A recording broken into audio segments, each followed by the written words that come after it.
All right, got this buddy post in the ground back here in the corner. Again, just leaving it loose because I got it, so just like I did with this one, because I got to come back and put the cross bracing on before I set it firmly in the ground.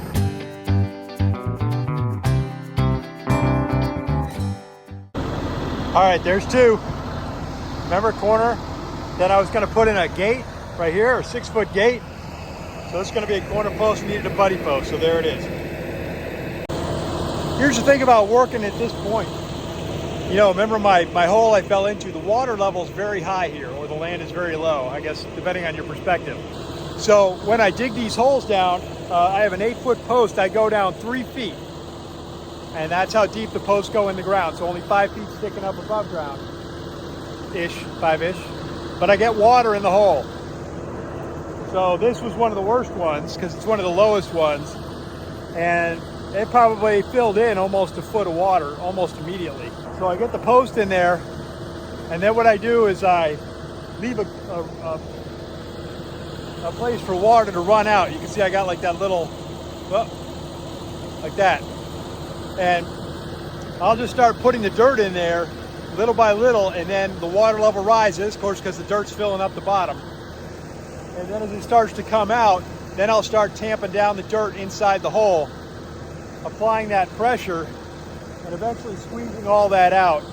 I have no illusions that the dirt in there will not always stay wet, but these are very pressure treated posts, so they should be okay. I may shorten the life of the post, so instead of me getting, 20 years out of it, maybe I'll only get 15. I don't know, we'll see. I'm gonna move on to the other one. Just dug it, and you can see what I'm talking about. So I'm gonna move fast because it's slowly leaking in there, so I gotta move in a little bit. All right, there it is in. You can see I left a place for it to sort of drain off the back. It's bubbling out.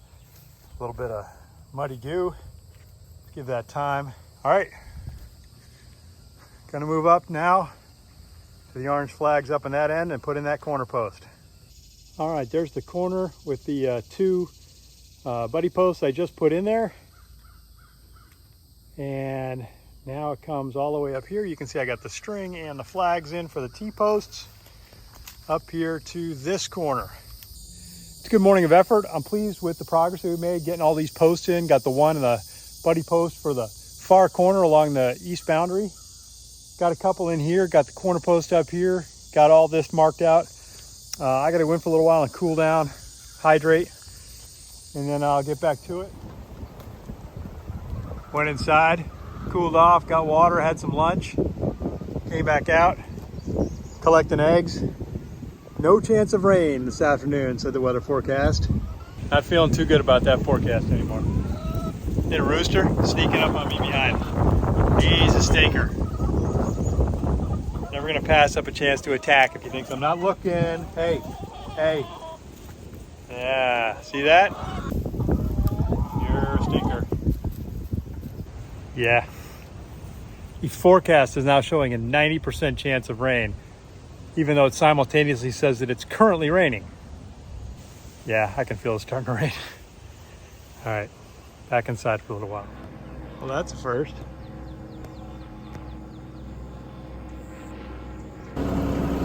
Okay, this buddy post is in. That went in all right, no real issues. Oh, let's peel these off the top. I don't know why. So, one more to do down at that end, and then I'll talk a little bit about that next area I'm moving into. All right, here's where we are, coming up, cutting across, coming back down, and all these posts are in. I didn't mean to fill this one. I meant to leave it loose, but I got in the zone, so that's all right. It's good. It's at this point that I'll make a turn back to the north and head up into this little opening over here before I start my final westward cut towards the west property line. But there's some things about this area. Thing one,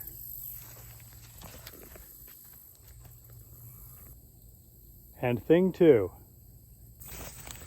These two posts here and at that big tree represent two property corner markers for a finger of property 90 feet wide, which sticks down into my pie here. My property is a big rectangle. All those trees in the distance there, that's my property line over there until you get to that corner. Then it keeps going north. These trees have turned west around this wetland, and then boom, 90 feet of somebody else's stuff, and then it keeps going for another kajillion miles that way. My plan was to keep going straight to that corner and then cut across and do a single straight line all the way to the west property line. That's a little bit thwarted now. See, I had a plan, and it involved acquiring this property through the tax deed process with the county, because whoever owned it previously hadn't paid their back taxes for a long time. So I purchased the back taxes, pushed to the county to redeem the tax deed, which, by the way the process works, takes it to auction. There's a whole bunch of stuff that happens in the middle there, but it's wetland, it's unbuildable, nobody can do anything with it. The previous owner had passed away and nobody took ownership of it. Well, the county took it to auction. I entered the auction and I lost the bidding. It's unfortunate, but that's the way it goes. It turns out that the person who bought it at the auction has an interest in beekeeping and wanted the land as a place to keep her bees. Cool. I could have saved us both a lot of money and signed a 100-year lease with her to put hives wherever she wants on my 55 acres. But that's not what happened. And so I'm waiting to meet with her to find out if I can still fence this little corner in, or if I need to go post to post and go around it. Which, if that's what she prefers, that's just the way it goes. But I think we're going to have an amicable relationship, because I still intend to offer the chance, I think, to put her bees anywhere she wants on the property. I think it does nothing but good for the land, and I'm personally excited about it. Maybe even get some honey out of the deal. So what I'm going to do is I'm actually going to come up here. If you remember, I'd cut the tree arch out of here previously. I'm just going to start again here at the road. I will set up a corner post on one side, a corner post on the other, because I'll put a 16-foot gate across this. And then from there, buddy post, and just head off to the west. I think that's the only way I'm going to be able to do this, to just keep this process moving. Okay, got the fence posts in for the gate, for the farm road. All of this out here is still ours for a long way up that way. All I'm doing is creating containment for livestock down in this area. Now, I had actually thought about it. Now, this is actually, I said it was a 16-foot earlier, it's actually a 14-foot gate. So I had laid the tape measure down to help me get the spacing right. I ended up at about 14 feet, 1.5 inches, which is well within tolerances for putting in a gate. So the next play will be this way. So you can see, oops, sorry, there's my finger. See, I've already got the nail right there above the tape measure to mount my string. And then going on down from here, right down through and along the edge of these trees, which are all kind of in a row. So that one in the middle there in the distance, that's ultimately where the gate's going to be, or the fence is going to be going to, right down there. So I got to clean this area up a little bit more, and then I can run the string, or at least start figuring out where that next corner is going to be way down in the distance. All right, I don't know if it's really visible, but right underneath that elbow of a tree is the fence post. All right, I'm out here. I need to walk out past that lone tree for a little ways. Walking out here, a lot of standing water. A lot of water going to be in these holes. This area is still looking pretty good out here.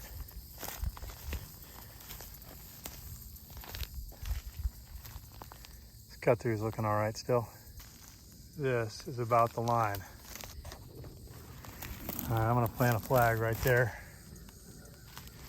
and then This will be where the turn happens. And obviously I can't get the tractor out here to dig a hole. But so I got the old hand tool, and I've gone down about 1.5 feet, and it's really unstable under there because of obviously all the water that's just below the surface level. So you can see it's kind of filling up a little bit. And it's not that deep. And what happens is I don't know if you could tell, it's collapsing all the sand from around the edges down into the hole. And that sort of refills it almost faster than I could dig it out. So what I'm going to need is a solution to putting in this corner, and probably the next two, that does not involve digging a hole. There is a connection tool, like a bracing tool for T-posts, that I may have to investigate here. So I need to go to Tractor Supply and see if they have it. So what you do is you drive in a T-post and then a buddy T-post right next to it. And then there's these clips that attach to the T-post at the top of the corner post and the bottom of the buddy post. And you end up with an angled, cross-angled T-post between them. And that might supply the kind of strength I need in order to put tension on the fence. I don't know. I've seen them online. See if I can get it to work. If I can, great. If I can't, we'll go back to figuring out options for putting a hole in the ground.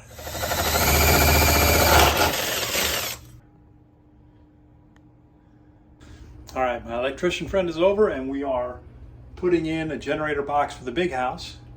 And so we mounted this earlier, and it is mounted into the studs. And so all the wires inside here come down, go into a small junction box, and then come into the main breaker panel for the house. And then what's going to happen is, for each breaker, and we got a plan as to what outlets and breakers we need to have on the generator when the power goes out. And so for each one of these, shut the breaker off, remove the wire that's there, put it on the black wire, connect that, put the red wire onto the breaker, and there you go. There's your circuit. And it aligns with one of these 10 breakers up here at the top. The other one we have tied together is this one right here, so meaning these work together, and that's for the hot water heater. So pretty excited. Even when the power's out, we're going to have, excuse me, it's not a hot water heater. You don't heat hot water. It's for the water heater. Boom, there you have it. So that's for the water heater, and because that's 2 circuit breakers in the panel. Main wires here that drop down through the floor and go to the generator plug. It's all very exciting. And now the wiring's done. Reasons we've done this: 1, obviously you want to have power. It's nice to have. 2, we did it on the other house because that one controls, that has the well on it. And for us and for the animals on the farm, we need water. Water is critical, especially down here when it gets hot. You got to have a way to get water out to your livestock. So that's why putting the well on was the first thing that we did at the other house. And then for us, the other thing here is we don't have cable or anything like that. So what we have is Starlink, and we need the outlets functioning for the Starlink system to connect to the satellite. And so that was the other motivation here. So this is all wired, and pretty happy about it. So took most of the day, but it's awesome. We're ready for something, I guess. And outside, here's where the piece of conduit comes out, and boom, right there. Thing of beauty.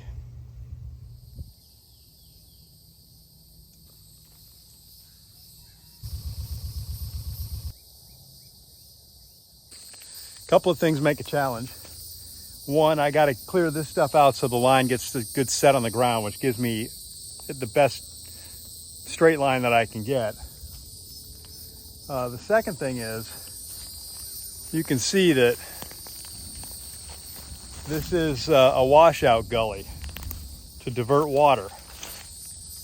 So I'll be going kind of across that. So I'm going to figure out what I'm going to do to fill in the bottom. So the third thing is going to be is that it's going to go right past this tree and right over top of this. So I'm gonna have to cut this off at ground level right here. This is the area I cut. This is where I thought the fence line was gonna go.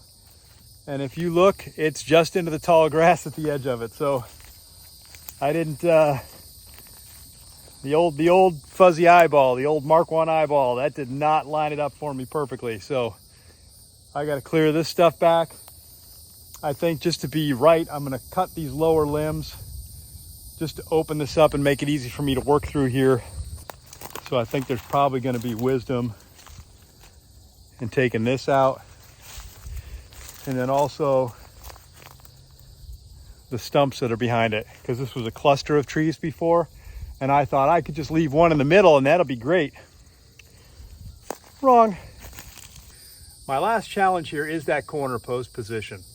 If I can't use a wooden post with a buddy post, I had to find another solution. There's methods to do this with T-posts, but the first one is called Wedge Loc. So the idea is, once I get my T-post put in the ground, this is like a collar that goes, you put it on and it just goes over your T-post, and you pick a point where you want it to go between a couple of the bumps. You say, okay, that's however high or low I want it on the T-post for the corner post. Then you take this piece, which is like a locking piece, and it slides down over, goes inside this and locks it in place. I'm not going to do it because obviously this isn't the piece I want to do it with. So, and then the last piece is an angle bracket, which just fits, actually on this end, it'll fit into this little piece like that and then lock in. And what'll happen is this takes 5 T-posts to do.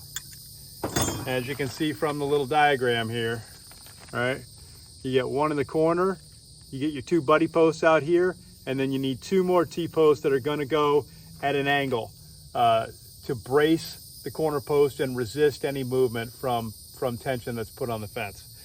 I'm going to try this first and see how this works. Each kit with just 1 corner's worth of stuff costs about 25 bucks at our Tractor Supply here. I think that's how much it was, plus 5 T-posts. You're in, let's just call it another 30 bucks for your T-posts.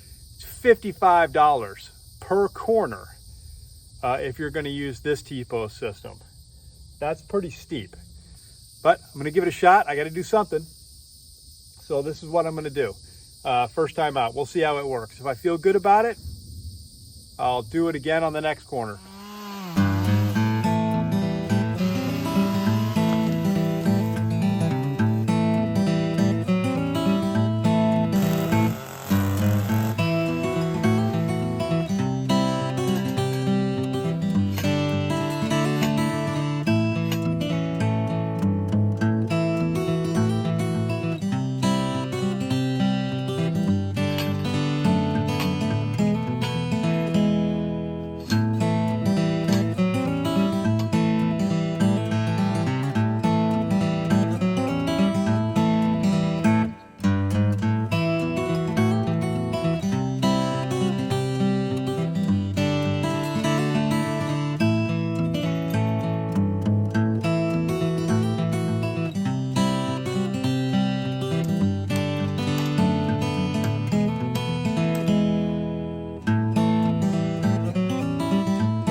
Tell you what, I'm pleased with how easily really that corner bracket set went together. I'm not crazy about the cost, we've talked about that, but it did go together very easily. Here's the thing, that ground is really soft. And so that whole pushing that corner bracket, I mean, if I can muscle that thing out of the way like that, we'll see how it does when it gets some tension on it, pulling in the correct direction so it's working on that angle brace. So anyway, I'm pleased to have got that in place. I'm pleased to have got the rest of that line cleaned up. You know, we'll get some flags in there and get some posts put in, and then work on crossing that other piece of wetland and get into the woods on the other side. And that'll be for the next, hopefully for the next round that I can push that. I'm fast running out of time here, so I gotta figure out a way to take it up a notch. But anyway, I think yeah, I think that's probably about it from here, and we'll talk to you guys later.